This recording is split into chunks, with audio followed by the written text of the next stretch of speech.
네, 이어서 각 당 상황과 정치권 주요 현안들 짚어보겠습니다. 오늘은 여선홍 더불어민주당 부대변인, 신주호 국민의힘 부대변인과 함께하겠습니다. 안녕하십니까? 자, 어제 이재명 대통령 귀국길 환영 행사에 김민석 총리와 정청래 민주당 대표 모두 참석을 했는데 정청래 대표 이른바 90도로 폴더 인사를 했고요. 이재명 대통령 표정은 다소 굳어 있는 것 같더라고요. 어떻게 보셨습니까? 네, 그러니까 어제 그 환송 행사 관련해가지고 배웅이죠. 관련해가지고 시간이 너무 짧아서 이거를 사실은 뭐 해석하기에도 뭔가 큰 의미는 별로 없습니다. 특히나 만약에 이제 지금 순방길에 나서는 환송 행사 같은 경우에는 그 전에 뭐 대기실에서 약간의 환담도 있고요. 그리고 또 비행기까지 걸어가는 시간이 있기 때문에 뭔가 표정들도 읽을 수 있고 뭔가 대화도 있을 수 있고 이런데 그 배웅 이제 마중 행사 같은 경우에는 사실은 어제는 낮에 왔지만 저녁에 올 수도 있고 밤에 올 수도 있어서 굉장히 짧아요. 그냥 대통령께서는 내리시자마자 악수하고 바로 차 타고 이동을 하시는 거거든요. 네. 근데 그것을 가지고 뭐 90도 인사니 75 누구는 75도 각도로 인사했니 이렇게 해석하는 것이 잠깐 불필요하다 이런 생각이 들고 다만 대통령께서 9박 10일 동안 외국에 나가가지고 이렇게 정상회담이랑 이렇게 순방을 하셨는데 그 순방 성과에 대한 홍보라든지 그런 것들을 많이 이야기를 해야 되는데 전혀 그렇지가 않고 대통령과 당대표 간의 갈등이 어쨌니 저쨌니 뭐 이런 가지고 이야기를 한다는 것 자체가 국민들한테 사실은 굉장히 조금 명구스러운 일이다 이런 말씀 드리고 싶습니다. 네, 순방 성과보다는 정청 갈등에만 집중되는 현실이 좀 개탄스럽다 이런 말씀해 주셨는데 장해찬 전 국민의힘 최고위원은 한동훈 의원이 떠오른다라고 말을 했어요. 어떤 의미일까요? 그러니까 지금 이제 정청래 대표가 90도로 인사한 것에는 예. 저는 사실상 이재명 대통령을 향한 불만이 응축되어 있다고 봅니다. 이게 겉으로 보기에는 대통령에 대한 예우를 표시한 것처럼 보이지만 결과적으로 지금 대통령이 순방 기간 중에도 정청래 대표와 지도부를 향한 사실상의 엄포 이런 SNS를 많이 올리지 않았습니까? 그런 것에 대한 좀 불만 표시이자 대통령이 이보다 더 나간다면 당무 개입 여지가 다분하다라는 경고로 봤습니다. 그러니까 어제 보면은 이재명 대통령은 급하게 빨리 지나가는 모습을 보였거든요. 예. 그런 것들을 보면은 정청래 대표가 나가고 싶다라고 해서 나간 것 같아요. 청와대는 나오지 마라는 그 의사가 강했던 것 같습니다. 그래서 이재명 대통령이 괜히 김민석 총리와 뭐 얘기를 더 나눈다거나 그렇게 될 경우에 정치적인 해석이 많아지지 않겠습니까? 그런 것들을 최대한 피하려고는 했지만 대통령의 표정을 보면은 상당히 불편한 기류가 감지가 된다라고 봐서 정청래 대표가 본인이 원해서 간 것으로 보이고요. 좀 정청래 대표는 저렇게 겉으로는 90도로 인사를 했습니다만 속에서는 이재명 대통령을 향한 복수의 칼날을 갈고 있을 겁니다. 지금 이재명 대통령이 계속해서 정청래 대표를 비토하는 말씀들을 많이 하셨기 때문에 그것이 만약에 전당대회 과정에서 당원들의 표로 이어진다라고 한다면 정청래 대표가 엄청난 타격을 입는 거 아니겠습니까? 그런 점에 있어서 지금은 내가 대통령이니까 90도로 인사를 하지만 결국에 전당대회 과정을 한번 보자. 전당대회에서 내가 어떠한 결과를 얻는지 한번 대통령께서 지켜보시라라는 식의 선전포고로 좀 봤습니다. 복수의 칼날을 갈고 있는 거다. 네, 심하게 갈고 있어요. 신주호 부대변인의 개인적인 해석 들어봤고요.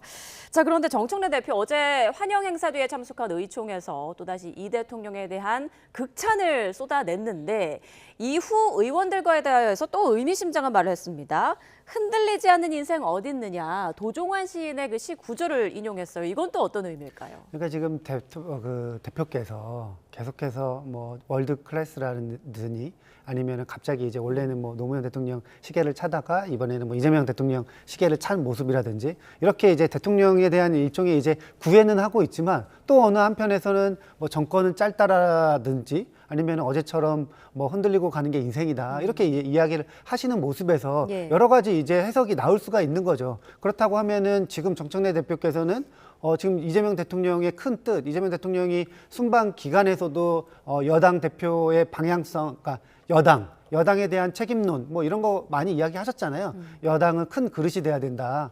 포용과 통합의 가치가 더 중요하다 이런 말씀을 하셨는데 거기에 대해서는 약간은 뭐 순응하는 이러한 메시지는 전혀 없고 예. 사실은 무슨 뭐 보안 수사권이라든지 그동안의 정부와 여당과의 생각이 달랐던 부분들을 계속 강조하는 메시지를 내니까 도대체 앞에서는 인사하고 뒤에서는 뭐 하는 거냐 이런 분석이 나올 수밖에 없는 것 같아요. 그리고 지금 저는 정청래 대표가 내란 전국에서도 법사위원장과 당대표로서 굉장히 잘 이끌었다고 봅니다. 그러니까 소임은 다 충분히 잘하셨는데 지금 정청래 대표에 대한 일종의 공격들은 당대표라서 공격하는 것이 아니라 지금 차기 전당대회에 정청래 대표가 출마할 것으로 예상되기 때문에 상대 진영에서 상대방에서 공격하는 것인데 정청래 대표가 계속 당대표 임기를 하고 있으니까 국민들이 보기에는 당원들이 당대표를 공격하는 것처럼 보이잖아요. 예. 그러니까 그러한 점들을 지금 대표께서 사실은 조금 많은 고민을 조금 하셔야 되지 않을까 이런 생각이 듭니다. 빨리 사퇴 의사를 밝혀야 하지 않느냐 이런 말씀. 뭐 지금 다음 주 정도에 사퇴하신다는 이야기가 있는데 예. 사실은 더 빨랐으면 좋았을 것 같아요.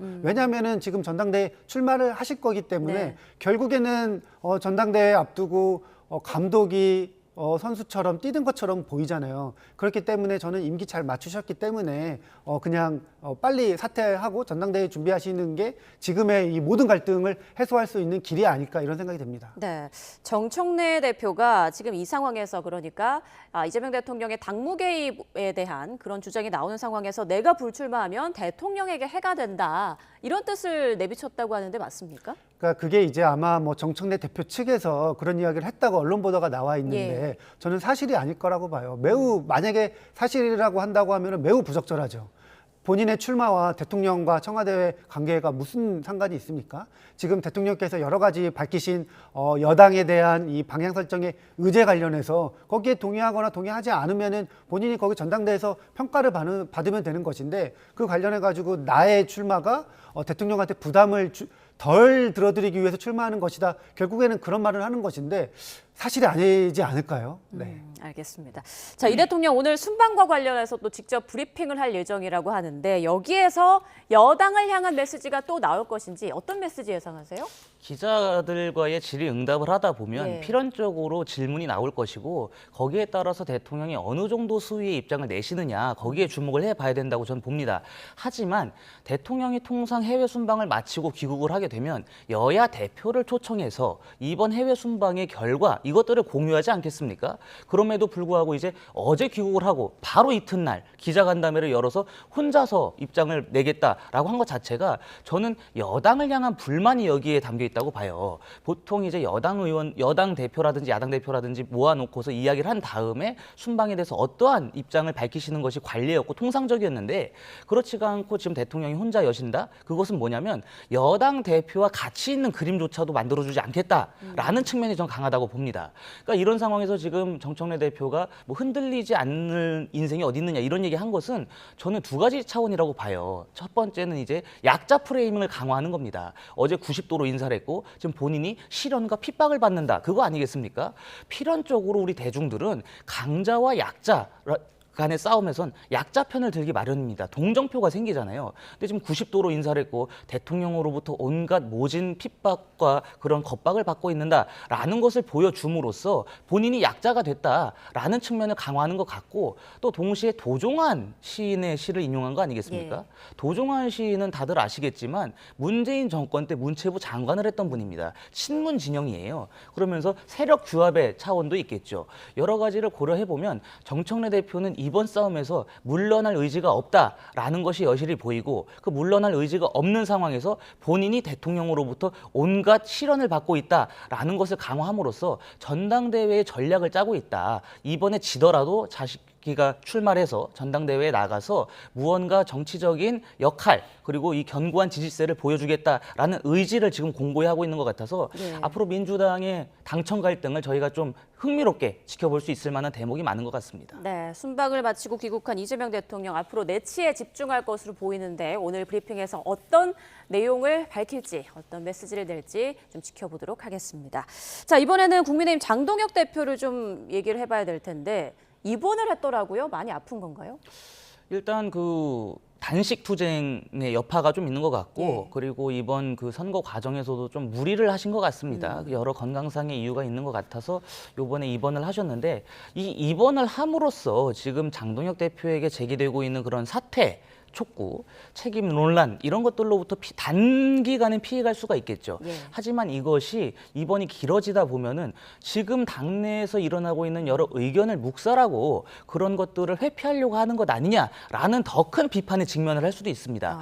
물론 건강 회복이 최우선입니다만 하루빨리 건강 회복을 한 다음에 당무에 복귀하셔서 당내에 어떠한 총의가 있는지 의원들의 어떠한 중론이 모아졌는지 그것을 면밀하게 살피셔야 될 때라고 봅니다. 어제 최고위 회의에서 우재준 위원이 가을 전에 사퇴했으면 좋겠다라고 시점을 언급을 했는데 왜 가을 전이라고 못 박은 걸까요? 그러니까 장동혁 대표에게도 사실 시간적인 여유와 출구를 좀 마련해 줄 필요가 있어요. 우재준 최고위원이나 양양자 최고위원이 기존에는 당장 지도부 총사퇴하자 이렇게 했다가 입장이 한 발 물러난 것 아니겠습니까? 저는 그것은 분명히 의원총회 결과가 영향을 끼쳤다라고 봐요. 예. 의원총회에서 사실 그 원내 수석 대변인이 나와서 브리핑하신 게 장동혁 대표의 사퇴 입장이 더 많았다 이렇게 공식적으로 발표를 했거든요. 사실 저희가 통상적으로 보면은 특정인의 거취에 관한 문제거나 혹은 첨예하게 갈리는 사안들에 대해서는 다양한 의견이 존재했다라고 애둘러서 국민들께 설명드리는 것이 원래 있었던 관례인데 그렇지가 않고 원내 대변인 차원에서 장동혁 대표를 향한 사퇴 요구가 많았다라고 밝혔다면 저는 그것이 곧 당의 총의이자 중론이라고 봅니다. 네. 하지만 장동혁 대표가 어떤 식으로 물러나느냐 이것에 대해서는 좀 이견이 있는 것 같아요. 지금 장동혁 대표가 말씀하시는 게 선관위 사퇴를 우리가 중점적으로 해결을 해야 된다 이런 입장 아니겠습니까? 그러면 장동혁 대표에게도 무언가 사퇴를 할 만한 명분, 아름다운 마무리 질서 있는 퇴진 이러한 분위기를 형성을 해줘야 돼요. 그 질서 있는 퇴진의 가장 큰 핵심은 전 뭐라고 보냐면 결국에 선관위 사태로부터 촉발된 국민의 참정권 훼손 이 문제를 장동혁 대표 차원에서 어느 정도 해결을 한 다음에 마무리를 짓고 나서 사퇴를 해야지 장동혁 대표가 무언가 사퇴할 만한 명분이 생기는 거 아니겠습니까? 예. 그렇기 때문에 우재준 최고위원의 그 입장이 어느 정도 후퇴한 것은 장동혁 대표에게 시간적 여유를 줄 테니까 지금 대표께서 사퇴할 수 있을 만한 그 본인의 정치적인 활로를 좀 찾아달라라는 요구로 전 봤습니다. 네, 요즘 정치권 상황을 보면 여야 간의 갈등보다 당 내에서의 그런 갈등이 더 치열한 것 같다라는 생각이 드는데 민주당에서는 지금 국민의힘 장동혁 대표를 둘러싼 이런 난맥상 좀 어떻게 보고 있나요? 절대 장동혁 대표 사퇴는 없을 것이다. 오히려 지금 우재준 의원의 저런 발언들을 보면서 사실상 장동혁 대표를 몰아내려고 하는 그 세력들이 신선수건을 던진 것이다 이렇게 해석을 합니다. 그러니까 지금 힘으로는 장동혁 대표 사퇴를 못 시킨 거잖아요. 사실은 우리가 생각을 해보면은 장동혁 대표 사퇴 이야기는 굉장히 오래됐어요. 예. 장동혁 대표가 지난번에 미국 다녀왔을 때 그때도 사실은 지방선거 앞두고 도대체 뭐 하는 거냐 사퇴해라 그리고 내 선거 지방선거 유세 현장 오지도 말아라 그런 이야기가 지금보다도 더 엄청나게 거셌음에도 불구하고 사실은 장동혁 대표를 사퇴시킬 실제 힘이 없었던 거죠. 저는 이번에도 오히려 지방선거 끝나고 장동혁 대표의 입지는 더 강해졌다고 봅니다. 어쨌든 지금 장동혁 대표가 본인은 서울시장 선거에서 한 번도 가지는 않았지만 서울시장 선거 이겼어요. 그리고 한동훈이라는 보수 쪽의 대선 주자 어쨌든 다시 살아 돌아왔죠.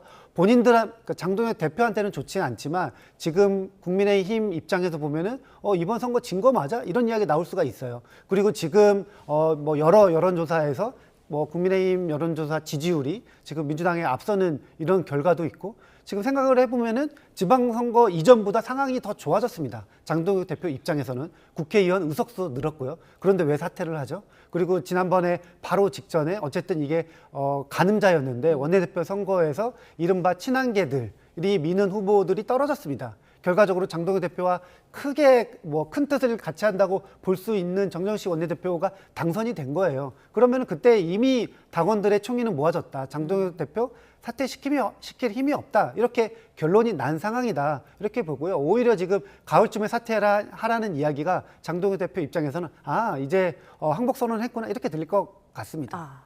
지방선거 이후 장동혁 대표의 입지가 더 강해졌다라고 분석을 하셨는데 어제 국민의힘 경기 지역 의원들이 장동혁 대표 그 사퇴 촉구 기자회견을 열려고 하다가 보류했습니다. 이것도 어떤 그런 분위기의 일환일까요? 어떻게 보세요? 그러니까 지금 선관위 사태가 점점 더 심해지고 있잖아요. 사실은 이것이 해결될 기미가 보이지 않는 상황에서 당대표를 향한 사퇴 요구를 해서 당내 분란이 있다라는 것을 국민들께 보이는 모습이 조금 껄끄러웠던 것 같습니다. 하지만 그 분명히 경기 지역 의원들이 기자회견을 예고했다는 것 자체는 총이 그 중론은 모아진 것 같아요. 경기 지역의 의원들도 이렇게 당이 가서는 안 된다. 장동혁 체제로 당이 존속한다면 앞으로 경기 지역에서 과연 국민의힘의 후보들, 국민의힘의 정치인들이 살아남을 수 있을까라는 근본적인 고민을 했던 것 같습니다. 그런 차원에서 장동혁 대표의 진퇴 문제는 모두가 뜻이 모아졌는데 그 진퇴를 어떤 식으로 요구할 것이냐, 그 세세한 디테일에 있어서 좀 차이가 있었던 것 같아요. 지금 당장 물러나라고 할 것이냐, 아니면 시간적 여유를 두고 물러나라고 할 것이냐, 아니면 어떤 방식으로 사퇴를 요구할 것이냐, 이런 것에 있어서 좀 이견이 있었던 것 같지만 그럼에도 불구하고 그 기자회견 자체가 예고되어 있었다라는 것, 그것에서 이미 저는 장동혁 대표를 향한 사퇴 요구가 점점 더 거세지고 있다라고 보여지고, 사실 지금 장동혁 대표를 향해서 사퇴시킬 수 있을 만한 방법이 없습니다. 예. 현실적인 방법이 없어요. 선출직 최고위원 5분 중에 4분이 사퇴하지 않는 이상 이 지도부는 견고해지거든요.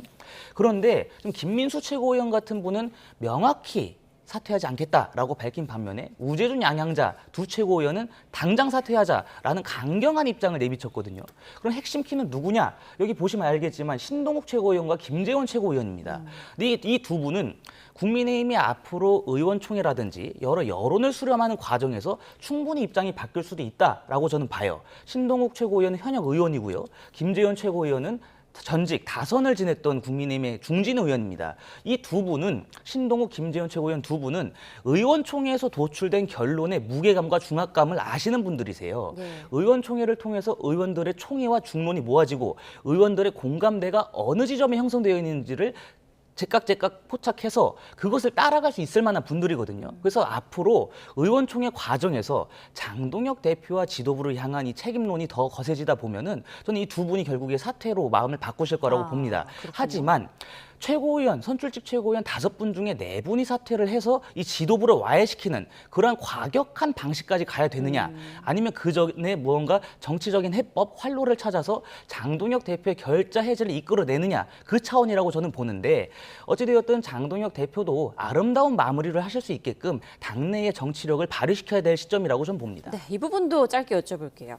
장 대표에 대한 사퇴 요구가 거세지면서 이제 한동훈 전 대표, 한동훈 의원의 복당론이 계속 거론되고 있는데, 어제 오세훈 서울시장이 저희 YTN에 출연해서 복당 문제에 대해서 한동훈 의원에게 느긋하게 생각해라라고 말을 했다고 하더라고요. 일각에서는 대권 경쟁을 생각해서 견제하고 있는 거 아니냐라고 보고 있던데 어떻게 생각하십니까? 아직 대선이 4년 정도 남았고 예. 이 4년이라는 시간 안에 어떠한 정치적인 상황, 지각 변동이 있을지 모릅니다. 그런 상황에서 좀 오세훈 시장이 복당을 좀 느긋하게 생각해라. 이것은 정치적인 견제가 아니라 정말 아끼는 차원에서 한동훈 전 대표에게 조언을 건넨 것이라고 보고요.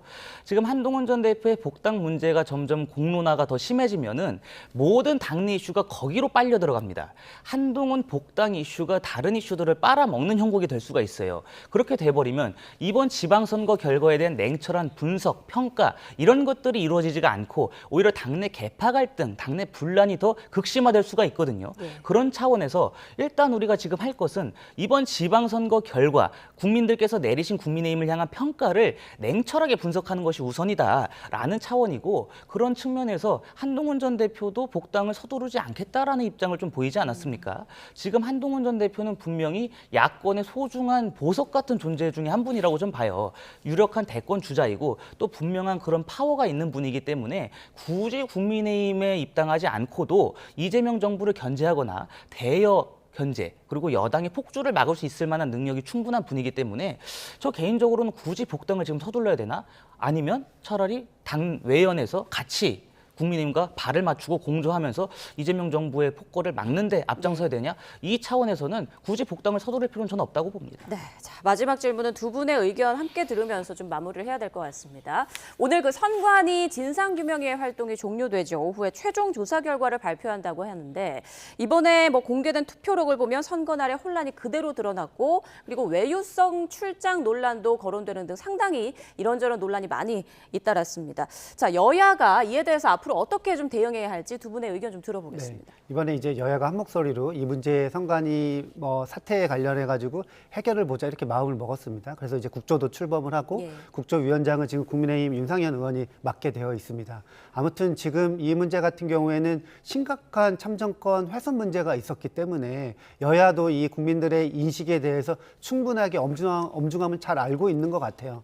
오늘 진상규명위원회에서 발표를 한다고 하는데 그건 크게 의미가 없을 것 같습니다. 저는 지금 이 국조위를 통해서 여러 가지 이 선관위의 문제의 구조적인 이러한 어떤 문제가 있었는지를 밝혀내고 그 이후에 그 특검까지 가야 된다고 생각을 합니다. 그러니까 지금 이 선관위 사태는요, 단순하게 여야가 이렇게 해가지고 정리하겠습니다 이 수준을 넘었다고 봐요. 어쨌든 특검이나 이런 수사를 통해서 명명백백하게 새로운 선관위를 어떻게 탄생시켜가지고 2028년에 우리 국회의원 선거 있는데 그때 우리 진짜로 선관위 믿고 투표할 수 있다. 이 정도까지 가는 수준의 뭔가 이 해결책이 나와야 된다 이렇게 생각을 합니다. 네. 일단 그 진상규명위원회 활동 시간이 너무 짧았죠. 활동 기간이 굉장히 짧았기 때문에 무언가 정말 세세한 디테일, 총체적인 것들을 밝혀내기가 어려운 측면이 있을 겁니다. 그렇기 때문에 오늘 결과를 봐야 되겠습니다만 국민들께서 납득하실 수 있을 만한 결과를 내놓지 못할 것이다. 그렇다면 이제 공은 국회와 정치권으로 넘어온 겁니다. 이제 어제 그 국정조사 1차 전체회의가 있었는데 앞으로 국정조사에서 선관위가 그동안의 잘못된 행태들을 어떤 식으로 밝혀낼지를 좀 두고 본 다음에 예. 경우에 따라서는 이 처벌까지도 해야 되지 않겠습니까? 책임자들을 향해서 법적 차원의 그 조치도 이루어져야 되는 만큼 국정조사와 특검이 동시에 병행되는 수순을 밟아서 선관위의 근본적인 개혁에 우리 정치권 그리고 국민들께서 납득하실 수 있을 만한 결과를 내는데 모두가 중지를 모아야 될 거라고 봅니다. 네, 선관위 개혁을 제대로 할 수 있느냐에 따라서 정치권에 대한 국민 여론도 많이 달라질 것 같습니다. 네, 지금까지 여선웅 더불어민주당 부대변인, 신주호 국민의힘 부대변인과 정치권 이슈 살펴봤습니다. 고맙습니다.